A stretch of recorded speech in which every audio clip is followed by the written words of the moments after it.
Binho, você tem que entender, eu não quis te machucar. A última coisa que eu poderia desejar na minha vida era te machucar, Binho. Então por que você fez isso comigo? E saber e pensar que isso começou dentro da nossa própria casa. Não, eu não posso me conformar com um negócio desse. Sim, porque tem histórias que começam com amor, passam pela fé e terminam de repente em algo que ninguém está preparado para enfrentar. Essa é uma história exatamente assim. Um caminhoneiro, Rubens, o Binho, uma mulher de Deus, cantora, Úrsula, um casamento abençoado, parecia um casamento abençoado. E um homem que de repente ninguém desconfiava. Mas o problema é que ele, o próprio problema, nunca está visível. Nunca. Uma traição que começou dentro da igreja e destruiu tudo por trás do altar. Tudo. Tem coisas que o ser humano até tenta esconder, mas quando Deus decide mostrar, não existe segredo que fique de pé.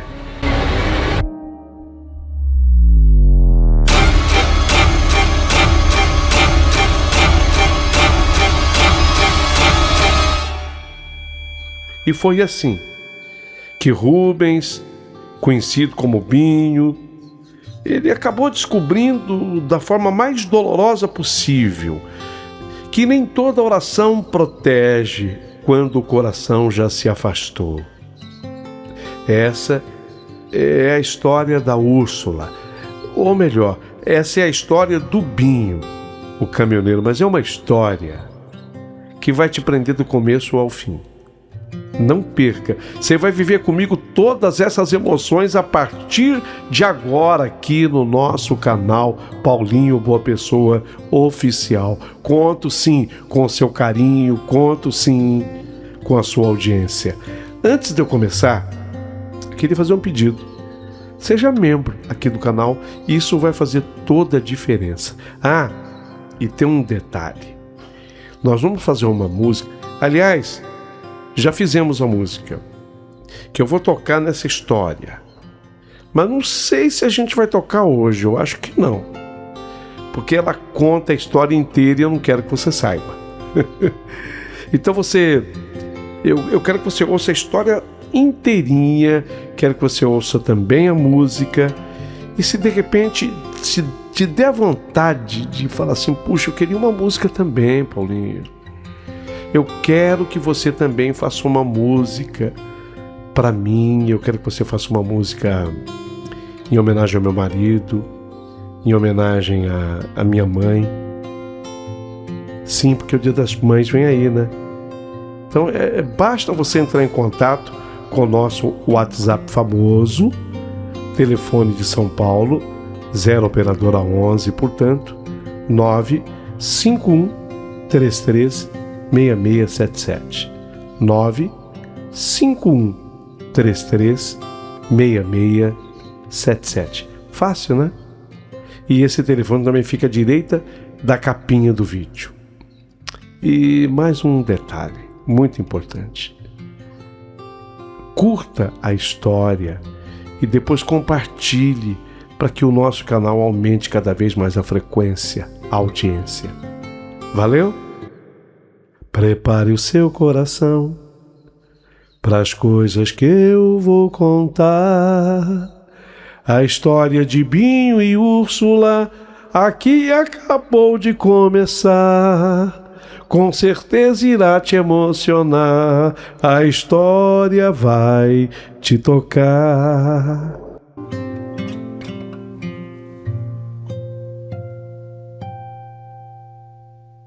Mas não me importa o time que você torça, porque agora todo mundo vai torcer por uma história fantástica, comovente, emocionante e eu diria que, acima de tudo, exemplar.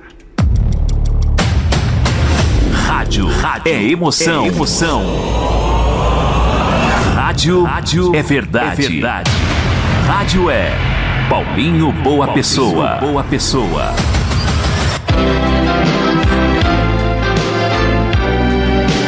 Rádio Emoção.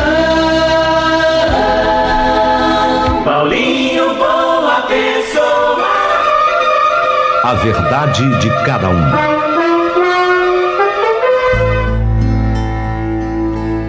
Sim, meu querido amigo Paulinho Boa Pessoa, meu nome é Rubens.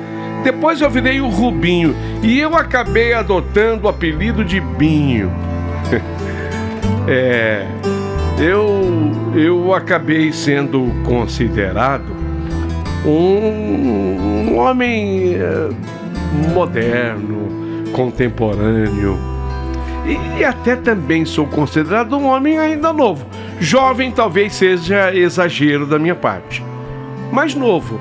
Afinal de contas, eu tenho 52 anos hoje e o que eu vou contar aqui é uma história real, verídica e que mudou a minha vida para sempre. Hoje eu gostaria até, Paulinho, se você me permite, divulgar a minha terra natal, Serra. Já ouviram falar de Serra?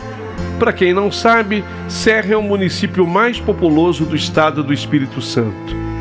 Tem gente que não imagina isso. A minha cidade, Paulinho, tem 520 mil habitantes. Além de ser uma cidade linda, com muitas montanhas, daí, o nome Serra, a minha cidade também é histórica, porque ela fez parte da colonização na história do Brasil. É dali que vieram os abundantes indígenas, os índios, os tupiniquins. A minha mãe, Dona Célia, ela jura que se origina deles, dos tupiniquins.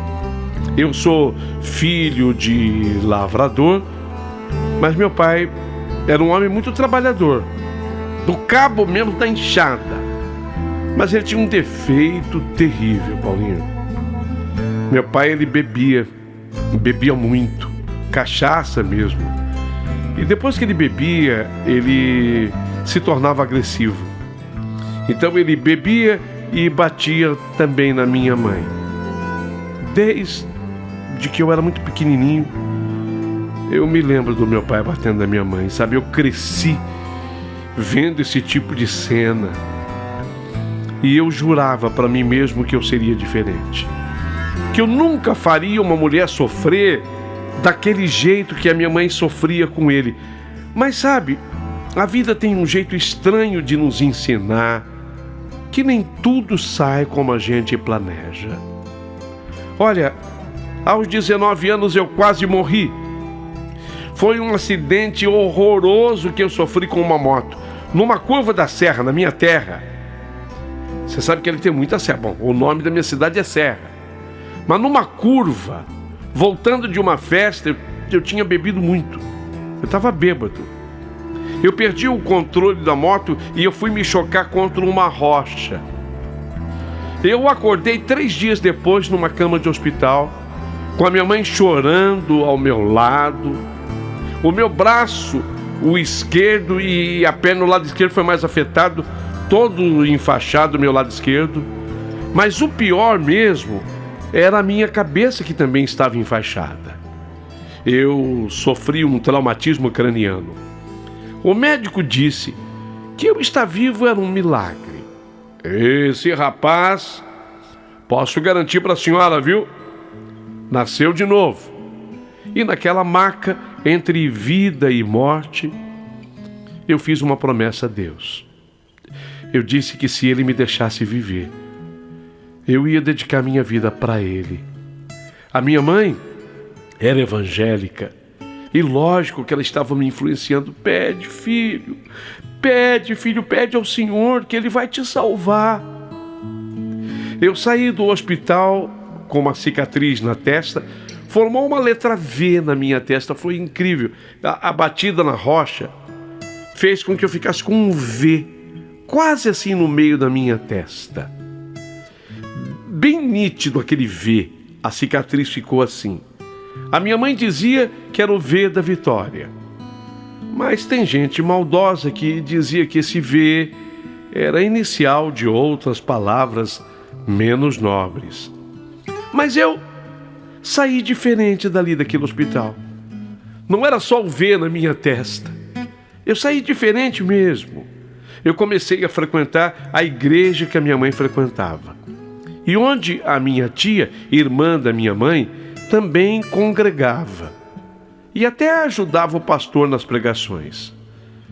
Chegando na igreja, os irmãos me acolheram, me ensinaram a palavra e em pouco tempo, você acredita que eu já estava ajudando nos cultos?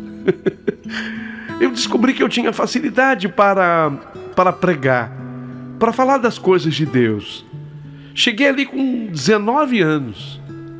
E quando eu fiz 23, eu já era obreiro. Mas o que eu amava mesmo fazer era dirigir. Agora, depois daquele acidente com a moto, menos velocidade. Eu não queria. Não, eu gostava de dirigir. Dirigia as peruas combis, eu dirigia caminhoneta, carro. E também foi com essa idade que eu conheci na igreja o senhor Idalino. Seu Idalino, ele tinha um caminhão.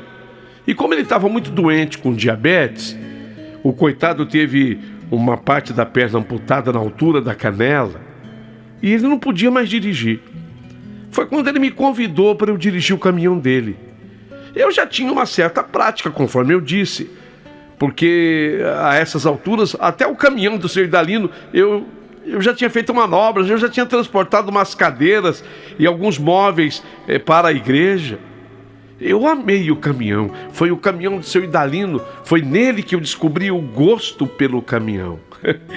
E deu certo. Eu comecei a trabalhar para o seu Idalino como caminhoneiro. Depois de 4 anos que eu estava trabalhando, o seu Idalino, infelizmente, ele veio a falecer. O diabetes agravou, afetou o coração. Ele ainda teve mais amputações sofridas. Na verdade, o seu Idalino descansou, coitado. Mas eu continuei trabalhando com um caminhão que ainda era dele, mas agora trabalha para a esposa dele. Ela também, a mulher dele, havia aprendido a confiar em mim. E isso era bom. Era a gente lá da igreja, sabe? Que ia conhecendo a gente e foi abrindo portas. Foi nessa época que também no ambiente da igreja eu conheci a Úrsula. Nossa, a Úrsula! Ela tinha 21 anos. Ela cantava no coral da igreja. Que voz, gente, que voz linda tinha a Úrsula. Quando ela cantava, parecia que o céu descia no templo. Úrsula, ela sonhava ser cantora. Ela vivia falando que ela queria gravar um disco gospel, que ela queria fazer shows em outras igrejas. Eu me apaixonei por ela, assim, logo na primeira semana do nosso conhecimento. Eu ficava inventando desculpas para passar perto do coral, só para ouvir ela ensaiar. Não, eu não cantava, mas eu admirava demais aquele coral. Não, eu admirava, na verdade, a Úrsula. Eu ficava ali. Oh, meu Deus. E foi, sabe, em 2002, no dia 18 de maio, com todo o apoio que nós recebemos, namoramos 1 ano e meio, tudo certinho, com a bênção dos pais dela, com a liderança da igreja apoiando. 18 de maio, caiu num sábado, em 2002. Eu e a Úrsula, nós nos casamos. Foi uma cerimônia simples, no próprio templo. A igreja inteirinha veio, mais de 200 pessoas. Lembro que o pastor Urbano, que era o presidente do campo na época, ele falou no altar que aquele casamento era um casamento ungido por Deus. Todo mundo, amém, todo mundo batendo palmas. A gente acreditou. Os primeiros anos do nosso casamento foram maravilhosos. Eu, além do caminhão, eu também fazia bicos na igreja, sempre ajudando com algum transporte. Úrsula, a minha mulher, além de cantar, ela tocava teclado no louvor. E, vez em quando, ela era chamada para tocar em algum casamento. E sempre ganhava um dinheirinho com isso, sabe? Me ajudava em tudo. A gente morava numa casinha alugada perto da igreja, 2 peças. Só que a gente queria comprar a casa. Não era nossa ainda. E aí, com o dinheirinho que ela ganhava, fazendo shows, com os bicos que eu fazia pela igreja, além do caminhão, eu continuava trabalhando lá com a mulher do seu Idalino. Então a gente foi juntando dinheirinho e aquela casinha que era alugada, nós fizemos uma proposta de compra. E para nossa surpresa, não é que o proprietário aceitou? Difícil alguém aceitar, porque a gente não tinha dinheiro para pagar tudo assim à vista. Mas ele aceitou. Agora a gente morava na casinha que era nossa. Vocês não acham que a gente começou muito bem? Fala a verdade, você que está ouvindo a minha história. Eu, de vez em quando, eu estava dormindo assim com a minha mulher, a Úrsula, ela estava do meu lado, e eu agradecia a Deus por Ele ter me tirado daquela vida, sabe? Uma vida errada que eu levei até meus 19 anos. Achava que eu tinha de fato encontrado a minha felicidade completa. Mas aí veio a primeira dor. A Úrsula engravidou logo no 2º ano do nosso casamento. A gente ficou tão feliz. Eu já tinha até escolhido o nome que ia dar para o nosso filho. Felipe, se for um menino, Felipe. Mas com 4 meses de gravidez, ela perdeu o nenê. Foi de madrugada, ela acordou sangrando. Eu corri com ela para o hospital, mas não deu tempo. Segurei a mão dela enquanto o médico dava a notícia e vi a minha mulher se quebrar na minha frente. Aquela dor eu nunca vou esquecer. 1 ano depois, vocês acreditam que aconteceu de novo? Ela engravidou, a gente já com aquele medo de contar para todo mundo dessa vez. Não vamos falar não, amor. Depois que der certo a gravidez a gente fala. Mas com 3 meses, 3 meses e meio, ela perdeu de novo. Sabe, 2 abortos espontâneos em mais ou menos 2 anos. O médico disse que ela tinha um problema no útero, que ia ser muito difícil ela conseguir ter um filho. A Úrsula chorou por semanas e eu também não soube lidar com aquilo. O que eu ia fazer? O que eu ia falar? Na medida que isso acontecia, ela ficava mais sentimental na hora de cantar. E cada vez a voz dela encantava mais. Eu não sabia mesmo como consolá-la.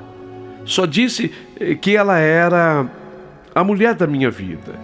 E que aquilo que tinha acontecido fora a vontade de Deus. Eu não sei se eu estou falando bobagem. Talvez eu esteja cometendo uma asneira qualquer. Ou quem sabe, até coisa pior. Eu falei, da vontade de Deus. Será que Deus tem vontade realmente que uma mulher perca o seu bebê? Eu não sei se eu blasfemei até. Mas vamos confiar, amor. Olhando para trás hoje, eu vejo que foi ali que eu comecei a errar. A Úrsula, ela precisava de um marido presente. Sabe, um marido que chorasse junto, que a abraçasse sem pressa. Eu era caminhoneiro. Olha, eu não estou criticando os caminhoneiros. Gente, eu admiro demais. Era o meu ganha-pão, o caminhão era meu ganha-pão. Só que nós que somos caminhoneiros, nós sabemos, a gente não para. Então eu estava sempre com pressa, sabe? Úrsula, amor, tô com você, eu tenho que viajar agora, eu vou ter que levar a carga, já estão me esperando, estão me ligando. O caminhão já está carregado, eu preciso, é o frete, é a estrada, é a estrada. Eu não parava. E a Úrsula, depois que ela passou, olha, eu não estou justificando nada não. Não, eu não estou justificando, eu só quero que vocês entendam a minha história por completo, por inteiro. Depois que ela tinha passado por aqueles abortos, ela cantava com tanto sentimento, mas com tanto sentimento. Ela queria, assim, um marido mais presente. Dá para entender o que eu estou falando? E eu não podia. Eu continuava ajudando na igreja. Quando eu voltava com o caminhão, eu sempre tinha bicos para fazer na igreja. E quanto mais ela sofria, mais eu me ocupava. E aí a igreja cobrava também, reuniões, visitas. Leva esse móvel aqui, busca aquele móvel lá. Eu achava que estar provendo financeiramente e cuidando da obra de Deus era o suficiente, mas não era. A Úrsula, ela foi ficando calada, ela foi guardando as dores dela sozinha. Eu nem percebi, gente, mas eu estava perdendo a minha mulher aos poucos. Os anos foram passando, a gente foi criando uma rotina fria, ela fazia as coisas da igreja, eu fazia as minhas, mas a gente mal conversava de verdade em casa, porque... Úrsula, eu tô me esperando, o caminhão tá carregado. Não, dessa vez eu vou até Belo Horizonte, logo eu volto. Dessa vez eu vou até Goiânia, logo eu volto. Dessa vez a viagem é um pouquinho mais longa, eu vou até Curitiba, mas logo eu volto. Úrsula parou de falar do sonho dela de ser cantora. Sabe quando a mulher, ela queria tanto gravar, ela queria tanto ser cantora, ela começou a parar aquele sonho, ela já não tratava mais comigo, ela parou de falar de ter filhos, ela foi parando de falar de muita coisa, e eu achava que era só a vida de casado mesmo, é uma rotina normal, que todo casamento fica assim depois de um tempo. Eu achava que estava tudo bem. Foi mais ou menos por essa época que chegou na igreja aquele homem. Chegou na igreja o Marcelo. O Marcelo, ele veio transferido de uma congregação lá das Minas Gerais. Marcelo chegou, tinha 38 anos à época. Ele montou uma oficina lá na nossa cidade. Montou uma oficina mecânica numa importante avenida de Serra. Parecia ser um homem de Deus de verdade, sempre com a Bíblia debaixo do braço, sempre sorrindo, sempre disponível para ajudar. Olha, eu só sei dizer que esse Marcelo, em menos de 6 meses, ele já era diácono. E o pessoal da igreja só falava bem dele. Marcelo, que amor de pessoa, que homem espetacular, sabe falar, sabe ouvir, Marcelo sabe aconselhar, Marcelo. Eu mesmo dizia para os outros obreiros que Deus tinha mandado aquele homem para nos abençoar. Marcelo, ele era casado com a Lília, uma mulher na dela, mais calada, dessas que fica assim num canto, que não fala muito. O Marcelo tinha 2 filhos, o Roberto, que na época tinha 14 anos, e uma menina, Laila, de 11. A família sentava sempre ali, no mesmo banco, 3ª fileira do lado direito. Parecia uma família abençoada, dessas que a gente usa de exemplo nas pregações de todo lar cristão. Mas como diz o ditado, as aparências enganam. As aparências, elas enganam. Sim, o que ninguém sabia é que esse Marcelo, antes dele se converter, ele tinha um outro tipo de vida, sabe? Ele era um cara... Vou falar, ele era um cara bonito, ele era um cara inteligente, ele sabia falar, sabia se comportar, nem parecia dono de oficina. Aí o pessoal dizia que a vida... O pessoal que conheceu antes, era uma irmã lá da igreja que me contava, olha, Ele não era evangélico, não. Depois que a mãe dele morreu, depois que a mãe dele faleceu, foi que ele se converteu. Mas olhando para trás, eu acho que a conversão dele, hoje eu digo, nunca foi de verdade. Ele gostava do cargo, ele gostava do respeito que o título de diácono trazia, ele gostava de ser chamado de o homem de Deus, mas Deus mesmo, eu acho que ele nunca conheceu. O Marcelo, ele foi se tornando um braço direito ali na igreja. O pastor Urbano adorava ele. O Marcelo virou o cara de confiança, ele cuidava das finanças, ele organizava a escala dos cultos, ele resolvia problemas de irmãos, ele visitava doentes. Ele até me pedia: ô Binho, por favor, me dá uma mão, me leva no hospital tal, eu preciso visitar a irmã. Você aproveita, vai comigo. Eu comecei a gostar dele também. Pô, esse cara é bacana. Sabe aquele cara que acha um tempinho assim, domingo, era pra ele estar na casa dele, ele, não, vamos lá visitar, essa pessoa tá doente. Você me leva, Binho? Eu levava. Quando eu estava ali disponível, eu confiava nele de olhos fechados. Quando eu precisava viajar pelo caminhão, ele ficava à frente de tudo. O pastor Urbano confiava nele. O pastor Urbano entregou a chave da igreja na mão do Marcelo, sem pensar duas vezes. A minha mulher até brincava comigo, dizendo que eu confiava mais no Marcelo do que nela. Eu ria achando graça. Eu não sabia que ela estava falando sério. O problema é que Marcelo, ele tinha um dom que eu não tinha. Ele sabia ouvir, ele sabia falar o que as pessoas queriam escutar. E principalmente ele sabia falar com as mulheres. Ele tinha essa especialidade, o cara era danado. Vocês estão me entendendo, não? Vocês estão me entendendo? Ele sabia escutar as mulheres. Eu via ele conversando com as irmãs ali no pátio da igreja, depois do culto. Eu achava que fosse só cuidar do pastoral. Ele tinha uma palavra de consolo, ele tinha um versículo na ponta da língua, um sorriso no rosto, ele sabia ouvir. Sabe aquele cara que quando a mulher está falando, ele fica quieto e só vai fazendo com a cabeça assim, assentindo com a cabeça. As irmãs adoravam o Marcelo, elas adoravam, diziam que ele era atencioso, diferente dos outros homens.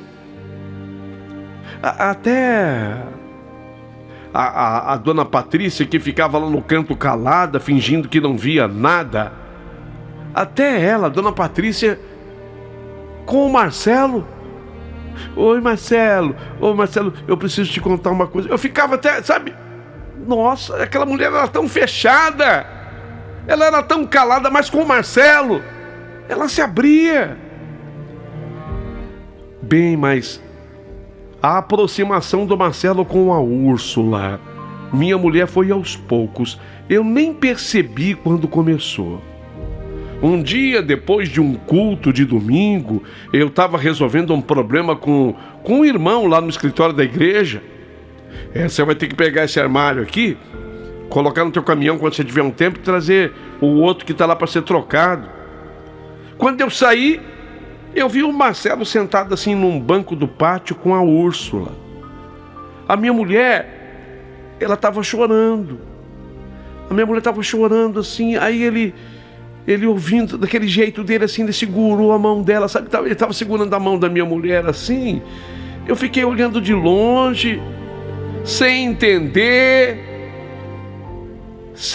Quando a minha mulher me viu assim, a minha mulher secou as lágrimas rápido e disse que estava só desabafando sobre umas coisas com o irmão Marcelo, que ele sabia escutar, que ele sabia ouvir. Naquela noite eu perguntei o que tinha acontecido. A Úrsula disse que ela estava triste, por causa dos bebês que ela havia perdido. Que às vezes a dor voltava do nada, que ela sentia aquela dor, que às vezes eu não estava perto para falar com ela. E o Marcelo, nossa, ele é tão bom, ele sabe escutar a gente. O Marcelo sabe ouvir. Fiquei em silêncio, dei um beijo na testa da Úrsula e fui dormir. No dia seguinte acordei cedo, eu tinha que pegar o caminhão, carregar, viajar. Eu não ia tão longe. Eu ia até Volta Redonda, não fica longe. Não toquei mais no assunto, achei que tivesse passado. Eu não sabia que naquele banco da igreja, naquela conversa que eu vi de longe, uma semente estava sendo plantada, uma semente que iria destruir tudo. Uma semente daninha, sabe aquela erva daninha que é plantada no seu solo, no seu terreno, que você nem se dá conta? O Marcelo começou a aparecer mais na nossa casa. Ele ia resolver algum problema da igreja, aí ele aproveitava e esticava até lá em casa para tomar um cafezinho. A Úrsula servia um bolo, café fresquinho. Os dois ficavam conversando assim na cozinha. Às vezes eu tinha que mexer em alguma coisa no quintal. Eu achava bom, eu pensava que a minha esposa estava fazendo amizade, que aquilo era saudável, ela ter com quem conversar. Afinal, eu nunca tinha tempo para ficar escutando a minha mulher. Vocês estão entendendo? O caminhão está me esperando. A garagem ligou, está carregado de novo. O Marcelo tinha esse tempo. Ele tinha esse tempo. O que me doía e o que me dói até hoje é lembrar de uma frase que eu disse uma vez para o Marcelo nessa época. Foi num culto, sei lá, eu falei para ele. Eu coloquei assim as mãos no ombro dele e falei na frente de todo mundo. Nossa, Marcelo, eu às vezes agradeço a Deus porque você é bênção na minha vida, viu, Marcelo? Eu não sei, o que seria dessa igreja sem você. Todo mundo aqui nessa igreja te respeita e te considera e eu também. Pode crer, pode crer. Marcelo, ele sorriu, ele baixou a cabeça como se estivesse sendo humilde e disse que ele era só um servo. Mas aquele sorriso dele, hoje eu entendo o que significava. Ele estava rindo da minha cara. Ele não estava rindo da situação. Não era a situação. Não era. Ele estava rindo de mim. Ele estava rindo de mim. Os anos foram passando e a presença de Marcelo foi ficando cada vez mais constante. Cada vez mais presente. Ele frequentando a minha casa. Eu cego, surdo, ocupado demais com o caminhão, com a obra de Deus, caminhão, obra de Deus, para perceber que o inimigo, ele tinha se infiltrado bem debaixo do meu nariz. E o pior, que os sinais, eles começaram a aparecer, mas eu simplesmente não quis enxergar. O pior cego é qual? É aquele que não quer ver. Eu não quis ver. Eu e a Úrsula tínhamos uma rotina que funcionava, pelo menos era o que eu achava. Era assim, sabe? A gente, quando estava em casa, tudo bem, mas eu tinha tanta ocupação. O caminhão, a viagem, o caminhão, 3 dias fora, 2, 1 dia fora, era mais ou menos assim. Às vezes horas, mas fora. A Úrsula ficava em casa, cuidava das coisas. Às vezes eu encontrava ela no culto. Chegava assim de noite, eu nem ia para casa, eu sabia que ela não estava. Ela estava cantando no culto. A gente se via mais na igreja do que dentro de casa. Quando a gente estava em casa, a gente mal conversava. Eu chegava cansado demais. Ela também estava cansada. Eu jantava vendo televisão, eu ia dormir. Eu achava que o casamento fosse isso. E foi esse ano que eu comecei a notar umas mudanças na Úrsula, pequenas no começo, quase invisíveis. Ela começou a ficar mais no celular, principalmente à noite. Eu deitava, ela ficava sentada na cama, mexendo naquele aparelho. O que foi, Úrsula? Estão me chamando para eu tocar num casamento. Eu estou aqui respondendo que não vai dar, já tenho compromisso no dia. Deita um pouco, vamos descansar. Peraí, estou atendendo aqui. E agora, Úrsula? Uma irmã, ela está impressionada porque ela conversou com o irmão Marcelo e ele disse coisas lindas para ela. Eu estou dizendo que ele é assim mesmo, ele é um cara especial. Caramba, esse Marcelo, os sinais estavam ali. Esse Marcelo, eu acreditava, não havia motivo para eu desconfiar. Ou melhor, eu não queria ver o motivo. Outra coisa que mudou foram as saídas. Úrsula começou a sair mais durante o dia, ia visitar as irmãs. Agora ela começou a adquirir aquele hábito do Marcelo, visitar as irmãs doentes. O Marcelo dizia: sabe o que é, irmã Úrsula? Às vezes a pessoa que está doente quer ouvir uma música. Eu não sei cantar. Vem comigo. Mas não tenho violão, eu só toco o teclado. Não, basta a sua voz. Quando você canta, nem precisa de instrumento. É a capela que a gente fala. Canta a capela. Ela foi entrando nessa. Ela foi, sabe, gostando disso tudo. Canta a capela pro doente. Canta a capela, a pessoa melhora. Mas não deixa de vir comigo. Um que precisava de oração, uma outra que estava passando por lutas. Ela me falava os nomes, eu nem prestava atenção direito.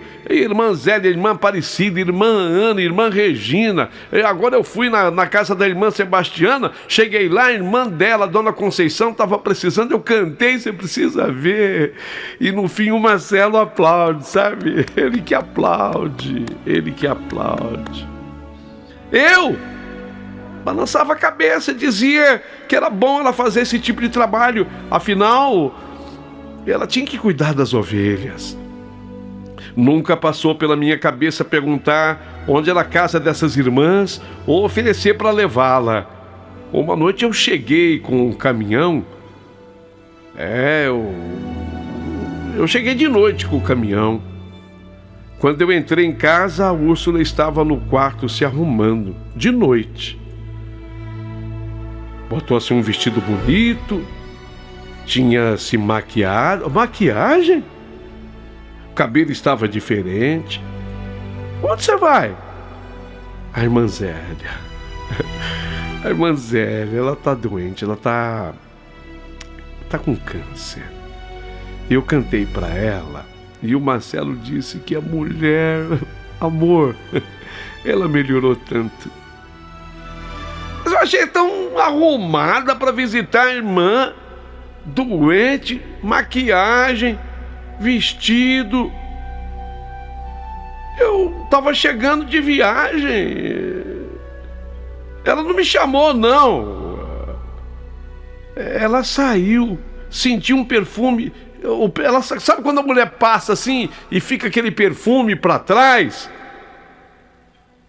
Era um perfume, nossa, gostoso. Nossa, vai assim, é? Vai assim. Ela era a Úrsula, a minha mulher, a que cantava no louvor, a que tocava teclado, a mulher que perdeu 2 filhos comigo, a mulher que comprou a casa comigo, a mulher que me ajudava, a mulher, ela era um amor, ela era um anjo, ela era a mulher de Deus. Eu repetia isso para mim, eu vivia repetindo. Mas aí tem uma irmã. Vocês me perdoem, eu vou mudar o nome dela. Eu vou chamar de Irmã Rosa, não é isso. A Irmã Rosa foi a primeira pessoa que tentou abrir meus olhos. A Irmã Rosa, uma senhora de uns 62 anos, intercessora da igreja há décadas. Todo mundo respeitava a Irmã Rosa, porque ela falava através dos sonhos, de visões. Muito que ela falou ao longo dos anos se cumpriu. Um dia, depois do culto de domingo, ela me puxou pelo braço e falou assim no meu ouvido: Binho,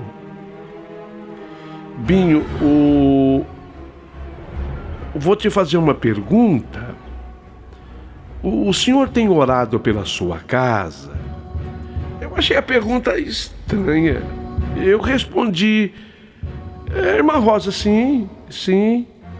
Ela ficou me olhando com aqueles olhos fundos e disse mais uma coisa: então, irmão Binho, olha, ore mais, tá? Ore mais. Se preciso, coloque os joelhos no chão, tá? Depois ela saiu e não tocou mais no assunto. Uns dias depois, essa Irmã Rosa teve um sonho. Ela me contou isso tempos depois, quando, aliás, tudo já tinha acontecido. No sonho, ela via um fogo na minha casa, assim, que queimava a minha casa, do lado de fora. Parecia normal a minha casa. O fogo era dentro da minha casa, sabe? Diz que destruindo tudo. Destruindo os móveis. Diz que as paredes ficavam intactas, as paredes da minha casa, mas o fogo destruía tudo por dentro. Diz que eu entrava e saía na casa, no sonho, e eu nem percebia que estava pegando fogo. Diz que eu chegava assim, parava o caminhão, entrava, saía. Diz que no sonho ela falava assim: olha o fogo, olha o fogo, olha o fogo, irmão Binho. E eu nem ligava. Deus estava avisando, mas a mensagem só fez sentido depois, porque eu continuei na minha rotina cega. Trabalho, caminhão, estrada, caminhão, igreja, casa, dormir. Úrsula continuou com as saídas dela, celular, um doente, canta. O diácono Marcelo leva, traz, escuta, aplaude.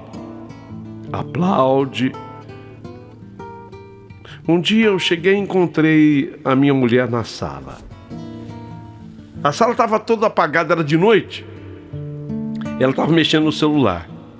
Quando ela me viu, ela guardou o aparelho rápido e disse que não estava conseguindo dormir. Eu perguntei: mas está tudo bem? Sim. Eu fui para a cama no dia seguinte, nem lembrava mais disso. O pior é que eu vi os sinais e arrumava uma desculpa para todos eles. A maquiagem era porque ela queria se sentir bonita, porque a irmã, quando está doente, quando vê uma pessoa bonita, melhora. Eu ajudei tudo ser construído, todas essas mentiras, eu, na verdade, ajudava a ser construída. Eu não queria acreditar.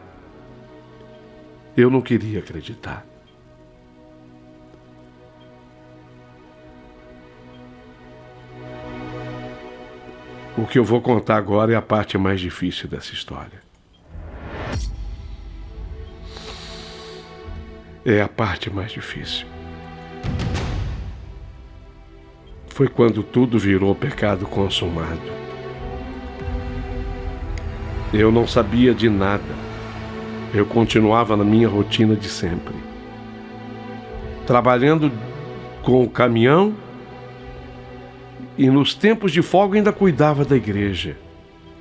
Enquanto isso, bem debaixo do meu nariz, a minha mulher e o diácono de confiança do pastor urbano, Marcelo, eles estavam me traindo. Traindo? Sim. Eles estavam me traindo. Você viu? Você pegou? Calma. Calma. O que parece que tá ruim ainda vai piorar muito. O que parece que tá ruim ainda vai piorar muito. Só que eu vou pedir a vocês a paciência, a calma, a tranquilidade, para que tudo possa ser descrito em detalhes no segundo capítulo dessa minha história. Que eu estava sendo traído, eu acho que não ficou nenhuma dúvida. Mas a forma, a maneira. Eu só quero dizer uma coisa para você que está ouvindo. Vai piorar. Mas vai piorar muito do que você possa imaginar. Então,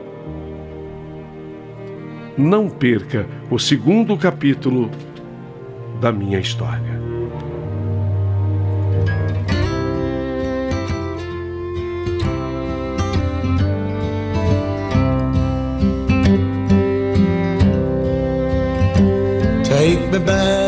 Take me back to the old dirt road where Mama and Papa used to go. Let's sing all them songs from a long time ago and pine for them old days of yore. Well, let me run through the breeze like the leaves on the trees. Let me fly like the leaves when they fall. Well, let my mind go serene like a cool water stream that runs from the mountain so tall. Oh, take me back down the old dirt road.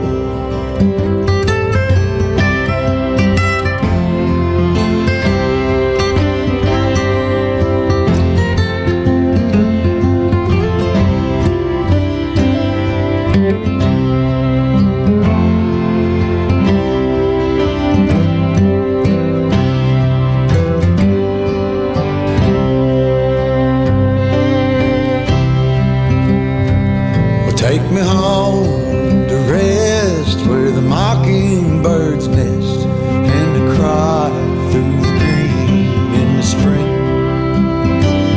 Let's go back a ways to the old bygone days and the simple time we lived back when. Well, let the pull of the plow bring the sweat from my brow and the glow of the fire pull me home. Let me wind down my days in the sweet dusty haze. Take me back down the old dirt road. Oh, take me back down the old dirt road. Take me back down the old dirt road. É o Paulinho, boa pessoa.